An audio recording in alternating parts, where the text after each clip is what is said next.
கர்த்தருடைய பரிசுத்த நாமத்துக்கு ஸ்தோத்திரம். இன்னைக்கான வேத பகுதியை பார்க்கறதுக்கு முன்னாடி நேற்று நம்ம வீடியோவில் கேட்ட வினாவுக்கான விடை இன்னைக்கு நம்ம பார்க்கலாமா? வெற்றிக்காக தேவனுடைய ஜனங்கள் முதலில் என்ன செய்கிறார்கள்? இதுக்கான பதில் துதி செய்கிறார்கள். யூடியூப் கமெண்ட்ஸில் இதுக்கான பதிலாக ஒருத்தங்க கரெக்டாக சொல்லியிருக்காங்க. உங்களுக்கு என்னோட மனமார்ந்த வாழ்த்துக்கள். சரி, இப்போ நம்ம இன்னைக்கான ஒரு சின்ன வினாவை பார்க்கலாமா? விசுவாசத்தை மறுதளித்தவன் என்று யாரை பற்றி கூறப்படுகிறது? இதுக்கான பதிலாக கமெண்ட்ஸை சொல்லுங்கள். சரியான பதிலாக நாளைக்கான வீடியோவில் சொல்கிறேன். இப்போ நம்ம இன்னைக்கான வேத பகுதியை பார்க்கலாமா? 1 தீமோத்தேயு 5ஆம் அதிகாரம் 8ஆம் வசனம். ஒருவன் தன் சொந்த ஜனங்களையும் விசேஷமாக தன் வீட்டாரையும் விசுவாசியாமற் போனால் அவன் விசுவாசத்தை மறுதளித்தவனும் அவ்விசுவாசியிலும் கெட்டவனுமாயிருப்பான். Anyone who does not provide for their relatives and especially for their own household has denied the faith and is worse than an unbeliever. 1 Timothy 5:8. இது நம்ம ஒரு சின்ன கதையாக பார்த்துடலாமா? ஒரு சிறிய கிராமத்தில் சாமுவேல்ன்ற ஒரு இளைஞன் வாழ்ந்து வந்தானா.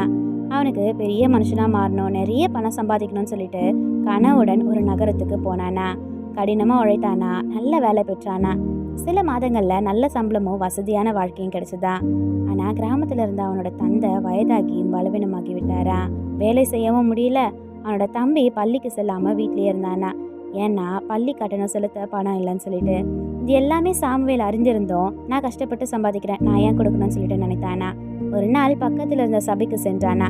அங்கே ஒரு போதகர் ஒரு வசனத்தை சொன்னாரா. அந்த வார்த்தைகள் சாமுவேலோட இதயத்தை தட்டுச்சா. அவன் தந்தையின் சோர்வான குரலும் தம்பியோட அமைதியான முகமும் நினைவுக்கு வந்ததா. வெற்றியை தேடி ஓடிக்கொண்டிருந்த அவன் தன்னை வளர்த்து குடும்பத்தையே மறந்து விட்டதை உணர்ந்தானா. அன்னைக்கு இரவு அவன் கண்ணீர் வடித்து ஜபித்தானா. அடுத்த நாள்ல இருந்து அவன் வீட்டுக்கு பணம் அனுப்ப ஆரம்பித்தானா. தம்பியின் பள்ளி கட்டணத்தையும் செலுத்தினானா. தந்தைக்கு தேவையான மருந்துகளையே வாங்கி கொடுத்தானா.